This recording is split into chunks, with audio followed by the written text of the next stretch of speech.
Let's just take a look at the overall economic challenges that we're seeing right now, because now during the elections we actually saw the Eurobonds rallying quite significantly. Give us an indication of how the new president is now going to bring in more investment into Senegal. Yeah, I think the elections obviously went well, and that was reflected in the Eurobond sentiment, with yields on that coming down from 7.91% to 7.38%, reflecting the positive sentiment for the country.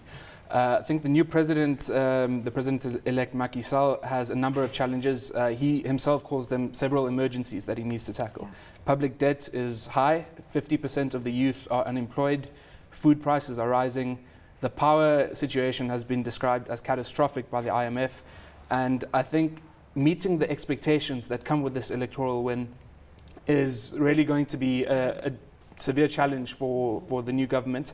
And I think the honeymoon period is not going to be as long as people would expect. Oh, so you mentioned 50% youth unemployment. That is quite a staggering number. But when you look at the amount of money that needs to be spent within the energy and infrastructure sector, they're talking about $1.5 billion until 2015. Surely that could actually assist with job creation if they focus on the energy problem as well.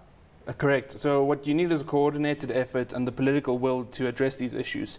We've seen what the issue of youth unemployment can do to a country's stability. The Arab Spring is clear evidence of that. So I think the challenges are on the table, and the government has pledged a number of steps in its electoral campaign to address these.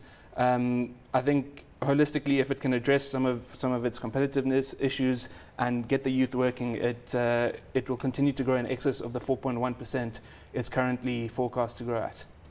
I mean, when you actually look at the amounts of growth we need to see in a country to substantially bring down the unemployment scenario, they say that you should actually see growth of plus 2% if you're expecting growth, unemployment to drop by around 1%. Would that then also go for the likes of Senegal? Because we need to see extensive growth to try and put a dent into that 50% unemployment within the youth industry. Certainly, I think the challenges are the same for Senegal. They've got a number of sectors which they need to target. Infrastructure is one of them.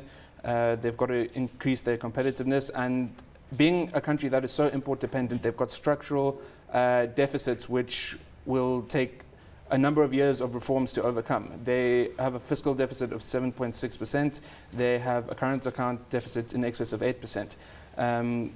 So, you know, jobs are not an overnight process. There needs to be a coordinated plan to address these, and I think that is something that the new government will really need to address. And of course, infrastructure is also not an overnight process. We also know that funding needs to come through. Do you think it's going to come in the form of foreign direct investment? Do you think we're going to see more Eurobonds coming to the fore? Senegal historically has been a country that's very open to foreign investors, and foreign investment currently averages around 2% of the country's GDP. So that is encouraging. The current president has said that his track record is such that he is likely to maintain pro-business policies. I think there are plans in the pipeline for another Eurobond issuance, but it's still early days, I think, and it's going to be difficult to say what direction that's going in. I think the first priority for the government is to create a stable government, because a lot of the momentum we've seen through this election has been a result of displacing Abdoulaye Wade rather than overwhelming endorsement of Macky Sall. Do you think that this political instability that we're actually seeing really stems from the economic scenario that we're seeing in the country? And we've seen the Arab Spring playing out in various regions, and predominantly because there is such a high unemployment scenario playing out within the youth. Certainly, I think to call it instability wouldn't really be accurate, though. I think across the border we've seen in Mali that the army stepped in and we've had a coup. The citizenry in Senegal expressed their votes through the ballot box. They didn't take up arms. They didn't take to the streets, and I think that shows a strong commitment to democracy, and the fact that there was a possibility of regression to big man rule, which has plagued the continent for decades, and that was averted, indicates that the country is politically stable. In that sense, I think there are a number of challenges, but with the right democratic foundation, the country is crying out for change, and the pressure is now on the ruling party. Does it come down to policy, or do you think it comes down to actual funding?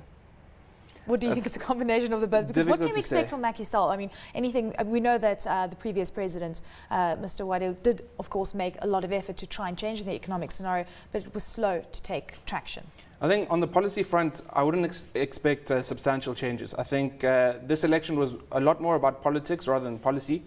The President-elect Macky Sall has a track record in government. He was Prime Minister from 2004 to 2007.